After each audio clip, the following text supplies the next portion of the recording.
वज़ीर आला देवेंद्र फडणवीस की सदारत में क्रांति सूर्य महात्मा ज्योतिबा फूले की 200वीं सालगिरह मनाने के लिए कायम कमेटी का इजलास मुनक्किद हुआ। इस इजलास में नायब वज़ीर आला एकनाथ शिंदे, नायब वज़ीर आला सुनेत्रा अजीत पवार के अलावा रियासती वुज़रा, सीनियर अफसरान भी मौजूद थे। इजलास में महात्मा ज्योतिबा फूले की खिदमत और उनकी तालीम, समाजी इस्लाहात के असरात को उजागर करते हुए सालगिरह की तकरीबात की मनसूबाबंदी पर गौर किया गया। कमेटी ने मुख्तलिफ तकरीबात, तालीमी प्रोग्राम और अवामी बेदारी के इक़दाम के लिए हिकमत अमली वाज़े की ताकि महात्मा ज्योतिबा फूले के नज़रियात को नौजवान नस्ल तक पहुँचाया जा सके। वज़ीर आला देवेंद्र फडणवीस ने कहा, यह सालगिरह न सिर्फ महात्मा ज्योतिबा फूले की खिदमत को याद करने का मौका है बल्कि समाजी इंसाफ और तालीम के फ़रोग़ के लिए भी तहरीक का सबब बनेगी।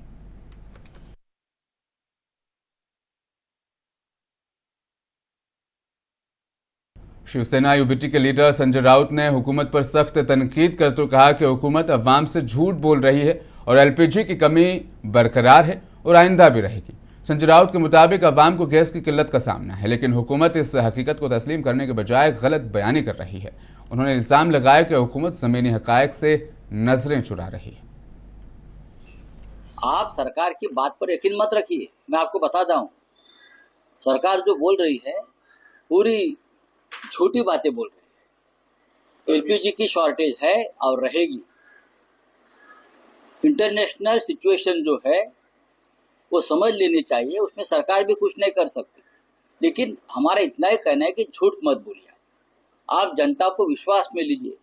पाकिस्तान में लॉकडाउन लगाया, आपको मालूम है, पाकिस्तान में लॉकडाउन लगाया है। और भी कुछ देश जो है वहां भी इस प्रकार की स्थिति पैदा हो गई है। अगर देश में ये नौबत आती है तो जनता को पहले से अवगत करना चाहिए, विश्वास में लेना चाहिए। कौन अफवाह फैला रहे? हम कौन? विपक्ष। अगर हम अफवाह फैला रहे हैं तो मोदी जी केरल में जाकर जनता को ये क्यों बोल रहे हैं हम आपको 2-2 सिलेंडर देंगे, हम आपको 2-2 सिलेंडर देंगे? क्यों? क्योंकि डर वहां भी है ना केरल में कि सिलेंडर नहीं मिलने वाला है। तो ये चुनाव का मुद्दा हो सकता है क्या हम 2-2 सिलेंडर देंगे? मोदी जी अफवाह की फैक्ट्री के चेयरमैन है। नायब वज़ीर आला एकनाथ शिंदे ने मुंबई के दादोजी कोंडादेव स्टेडियम में प्रेसिडेंट कप इंडिया 2026 का इफ्तिताह किया, जिसके बाद उन्होंने टेनिस बॉल क्रिकेट खेलकर खिलाड़ियों का हौसला भी बढ़ाया। इस मौके पर एकनाथ शिंदे ने कहा, खेल नौजवानों की तरक्की और सेहतमंद मुआशरे के क़याम में अहम किरदार अदा करते हैं। उन्होंने खिलाड़ियों की हौसला अफजाई करते हुए कहा, ऐसे टूर्नामेंट से टैलेंट को आगे आने का मौका मिलता है। इफ्तिताही तकरीब के बाद शिंदे ने खुद भी मैदान में उतरकर टेनिस बॉल क्रिकेट खेली। उन्होंने बैटिंग की और खिलाड़ियों के साथ खुशगवार लम्हे गुजारते हुए उन्हें देखा किया। उन्होंने कहा कि रियासती हुकूमत खेलों के फ़रोग़ के लिए पुरअज़्म है और नौजवानों को बेहतर सहूलियात फराहम करने के लिए मुख्तलिफ इक़दाम किए जा रहे हैं। इफ्तिताही तकरीब में बॉलीवुड अदाकार सलमान खान भी मौजूद थे।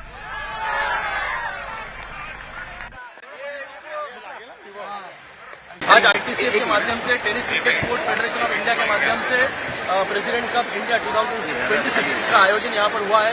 डिप्टी चीफ मिनिस्टर एकनाथ जी शिंदे साहब और हमारे बॉलीवुड के स्टार सलमान खान, इनके कर कमलों से इसका उद्घाटन यहाँ पर हुआ है।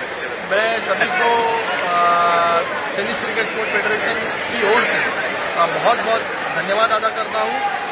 गली से क्रिकेटर उभर कर आए और उनको एक प्लेटफॉर्म मिले, ये एक प्योर इंटेंशन से हमने ये प्रेसिडेंट कप की शुरुआत की है।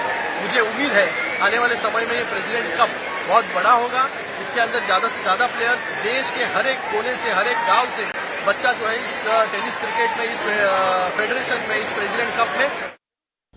बीएमसी को नया कमिश्नर मिल गया। अश्विनी भिड़े ने बीएमसी हेडक्वार्टर पहुंचकर अपने अहदे का चार्ज संभाला। अश्विनी भिड़े ने अहदा संभालने के बाद प्रेस कॉन्फ्रेंस करते हुए कहा कि उनकी अवलीन तरजीह शहरी सहूलियात की बेहतरी, सफाई, पानी की फराहमी और बुनियादी ढांचे के मंसूबों को तेज़ करना होगी। उन्होंने शहरियों से ताउन की अपील करते हुए कहा कि अवामी फलाह व बहबूद के लिए हुकूमत और शहरियों के दरमियान मजबूत रिश्ता ज़रूरी है। कमिश्नर भिड़े ने मजीद कहा, वो बीएमसी में शफाफियत और मौसर कारकर्दगी को फ़रोग़ देने के लिए तमाम महकमों के साथ मिलकर काम करेंगे ताकि मुंबई को जदीद और महफूज शहर बनाया जा सके।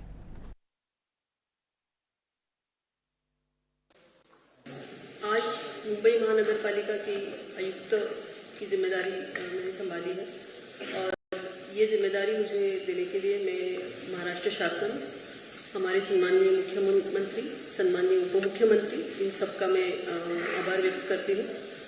मुंबई महानगर पालिका में इसके पहले ही मैंने 4 साल एडिशनल कमिश्नर के तौर पे काम किया था, इसीलिए और उसके पहले क्योंकि मुंबई में पिछले 18 सालों से मैं अलग अलग ऑर्गेनाइजेशंस के साथ काम कर रही हूँ और उसी के कारण मुंबई महानगर पालिका से हमेशा कोऑर्डिनेशन होता था।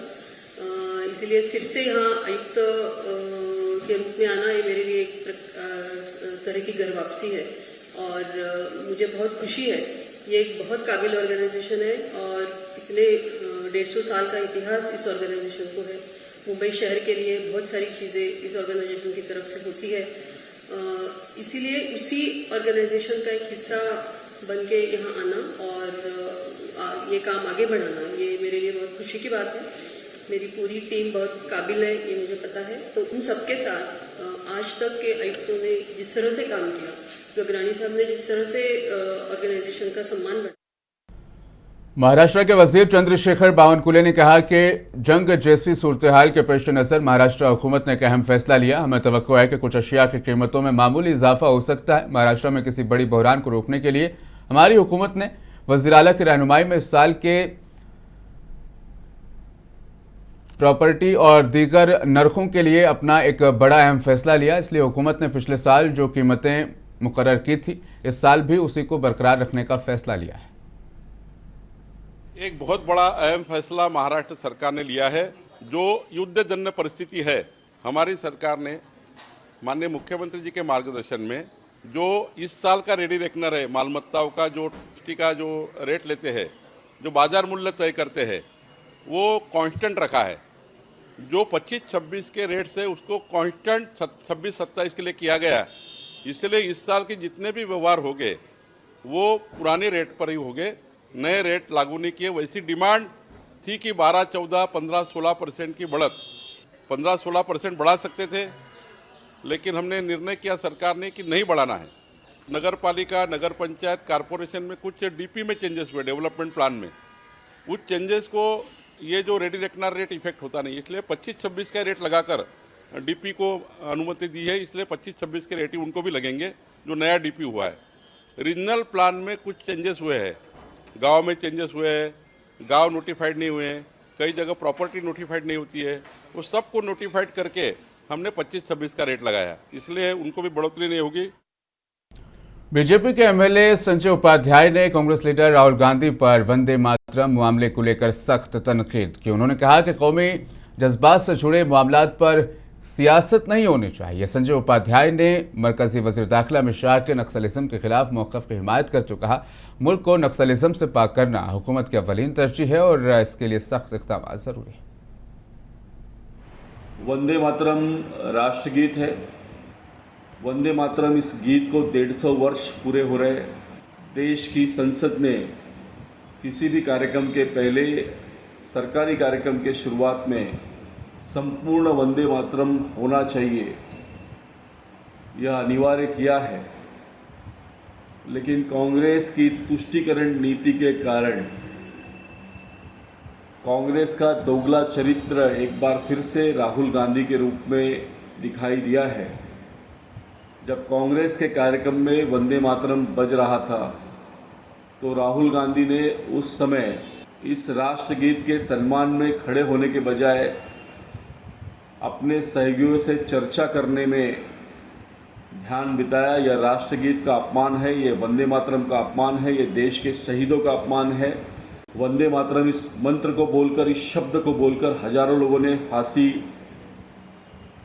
लगा ली थी, फांसी के फंदे को चूम लिया था। वंदे मातरम गीत बोलने पर रोम रोम रोमांचित हो जाता है, शरीर के अंदर देशभक्ति का ज्वर उभरने लगता है। और ऐसे गीत को अपमानित करके, ऐसे गीत के समय उसका अनादर करके राहुल गांधी ने एक बार फिर से सिद्ध किया है कि उनकी आस्था इस देश में नहीं है। शिवसेना लीडर शाहिना अंसी ने मगरबी बंगाल के वज़ीर आला ममता बनर्जी के बयान पर सख्त रद्दअमल जाहिर किया। ममता बनर्जी ने इल्ज़ाम लगाया था कि बीजेपी गैरकानूनी तौर पर वोटर्स को बंगाल के वोटर लिस्ट में शामिल कर रही है। शाइना एनसी ने इन इल्जामात को मुस्तरद करते हुए कहा कि ममता बनर्जी झूठ फैला रही हैं और अवाम को गुमराह करने की कोशिश कर रही हैं। उन्होंने कहा कि इस तरह के बयानात का हकीकत से कोई ताल्लुक नहीं है।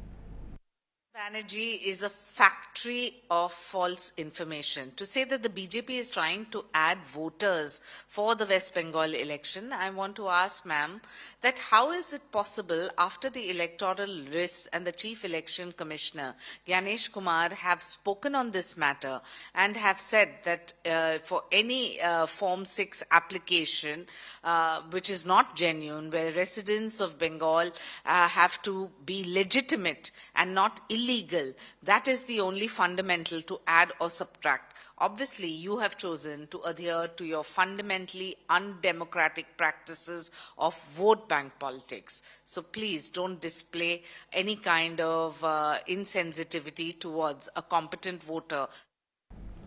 शिवसेना यूबीटी के रुकने पार्लियामेंट प्रियंका चतुर्वेदी ने कहा कि सीएपीएफ बिल पर उन्होंने अपना मौक़िफ़ पेश किया और इस बिल की तफसीली उन्होंने जायज़ा लिया। गौर-व-ख़ौज़ के लिए जेपीसी को भेजने की दरख्वास्त भी की, लेकिन हुकूमत अपनी मनमानी कर रही है। उन्होंने कहा कि बिल में अहम पहलुओं पर मुनासिबत बहस नहीं हो रही और अवामी मफाद के मामलात को नज़रअंदाज किया जा रहा है। उन्होंने जोर दिया कि पार्लिमानी अमल में शफाफियत और तमाम पार्टियों की राय शामिल होनी ज़रूरी है ताकि बिल के मुस्बित और मनफी असरात को समझकर फैसला किया जा सके।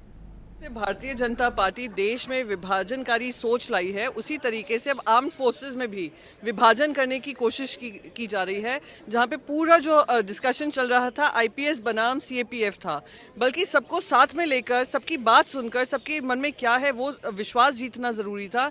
यहाँ पर उन्होंने मोटिवेट करने का काम किया है और जिस तरीके से ये बिल लाया गया है, सुप्रीम कोर्ट के वर्डिक्ट के ऊपर काम हो रहा है, तो दिख रहा है कि ये सरकार सिर्फ मनमानी कर रही है। इसके विरोध में आज हमने वॉकआउट किया है, हमने अपनी बातें रखी, हमने कहा आप प्लीज़ इसको एक जॉइंट कमेटी में भेजिए, इस पर चर्चा हो, स्टेक होल्डर से चर्चा और मिलजुल कर कार्रवाई की जाए। पर जब नेशनल सिक्योरिटी के मुद्दे पे ही आप सारी फोर्सेस को डिवाइड कर रहे हैं, तो ये नेशनल सिक्योरिटी के हिसाब से कहाँ तक सही है, ये बात हमने रखी है।